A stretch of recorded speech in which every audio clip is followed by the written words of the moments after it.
Hi friends, welcomes to Pavi's gallery.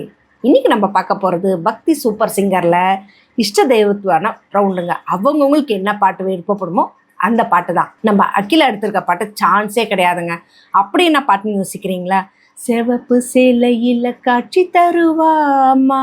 ஏன்னா அந்த சாங்கை பாடும்போதே ஸ்டேஜில் இருக்கும் எல்லாருமே எந்திரிச்சு கூட சேர்ந்து டான்ஸ் ஆட ஆரம்பிச்சிட்டாங்கன்னு பார்த்துக்கோங்களேன்.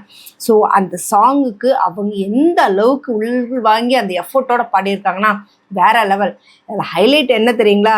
நம்மளோட மகதி அவங்க ஜட்ஜஸ் சொன்னது you tie for your best performance அப்படின்னு தான் சொல்லியிருக்காங்க. ஏன்னா அவ்வளோ ஒரு இது பாடி முடிச்சு கோல்டன் ஷவர் தாங்க.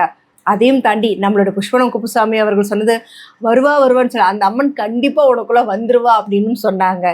இதோட எல்லாத்தரும் ஸ்பெஷல், இந்த ரவுண்டுக்கு ஸ்பெஷல் சீஃப் கெஸ்ட்டாக வந்தால் நளினி அவர்கள் சொன்னதுன்னா, கருமாரி அம்மனோட பாட்டை பாடி அந்த அம்மனுடைய புடவையே உனக்கு வந்து பரிசாக கிடச்சிருக்குன்னு சொல்லி அந்த புடவையை கொண்டு வந்து கொடுத்தது மட்டும் இல்லாமல் அம்மனுடைய ஆசீர்வாதம் உனக்கு எப்போவுமே இருக்குது, அவங்க பிளெஸிங்ஸ் உங்க கூடவே இருக்குது, அதில் எந்த வித மாற்று கருத்தும் கிடையாதுன்னு சொல்லி கட்டி பிடிச்சி முத்தமே கொடுத்துருக்காங்க.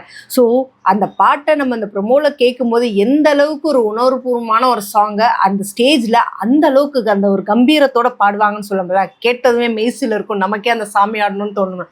அப்படி ஒரு சூப்பரான ஒரு பர்ஃபார்மன்ஸ், எக்ஸலண்ட்டுங்க. ஸோ அவளோட வெயிட் பண்ணுவோம். இன்னும் அகிலாவோட பர்ஃபார்மன்ஸ் இன்னும் எந்த அளவுக்கு வந்து பக்தி சுற்றுல இன்னும் அடுத்தடுத்த லெவல் ரீச் பண்ண போகிறாங்கன்றதை பற்றினா உங்களோட கமெண்ட் பாக்ஸில் கொடுங்க. இந்த மாதிரி இன்ட்ரெஸ்டிங்கான அப்டேட்ஸ்க்கு என்னோட சேனல் சப்ஸ்கிரைப் பண்ணிக்கோங்க. பக்கத்தில் இருக்க பெல் ஐக்கானும் கிளிக் பண்ணிக்கோங்க, நோட்டிஃபிகேஷன் மிஸ் பண்ணாமல் இருக்கிறதுக்கு.